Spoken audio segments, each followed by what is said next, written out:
তোমরা যখন পড়াশোনা না করো তখন মা কি বলে, যা বাড়ি থেকে বেরিয়ে যা, তোর মতো ছেলে আমার দরকার নেই। হ্যালো এভরিওয়ান, ওয়েলকাম টু বংনেম ক্লাসরুম।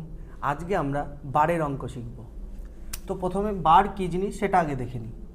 বার হলো, দেখা গেল 1কে 3 দিয়ে ভাগ করব।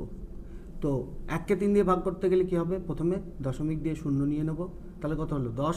3 দিয়ে 10কে ভাগ করলে 3 তিরিখা 9, হাতে কত থাকলো 1, বিয়োগ করলে তারপরে কী হবে, আবার দশমিকের জন্য একটা শূন্য, আবার 3 নেব, 3 তিরিখা 9, আবার 1। এইভাবে এরকম করতে করতে 3 3 3 একদম পুরো ইনফিনিটি পর্যন্ত চলে যাবে।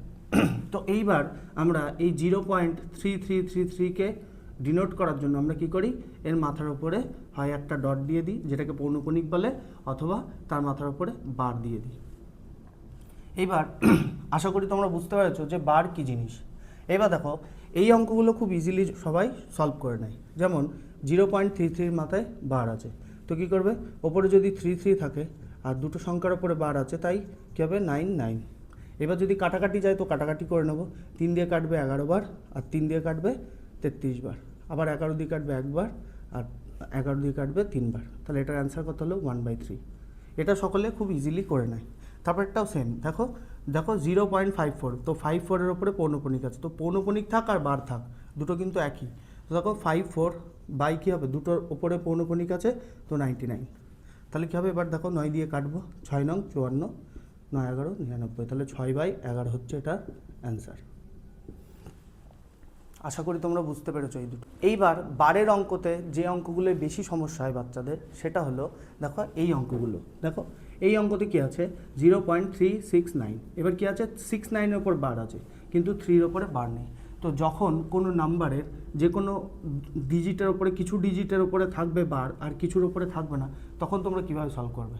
দেখো প্রথমে একটা গল্পের মাধ্যমে এটা তোমাদেরকে আমি বোঝাবো। দেখো যেমন কী আছে, যেমন এই যে পুরো সংখ্যাটাকে একটা পরিবার ধরে নাও, তো এটা একটা পরিবার। এইবার পরিবারের মধ্যে বাচ্চা, তোমরা যখন পড়াশোনা না করো তখন মা কি বলে, যা বাড়ি থেকে বেরিয়ে যা, তোর মতো ছেলে আমার দরকার নেই।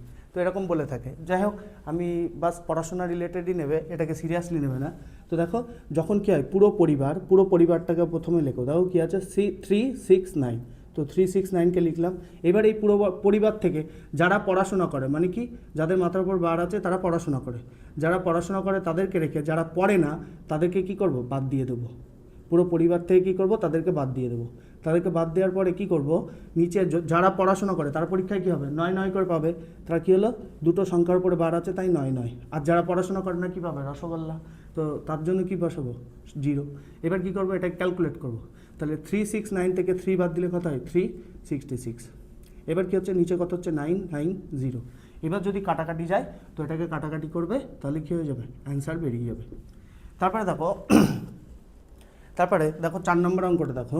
4 নম্বর অঙ্কটা কি বলছে যে 1.432, এবার 32-র মাথায় বার আছে, তো সেম পুরো পরিবারটাকে প্রথমে লিখবে।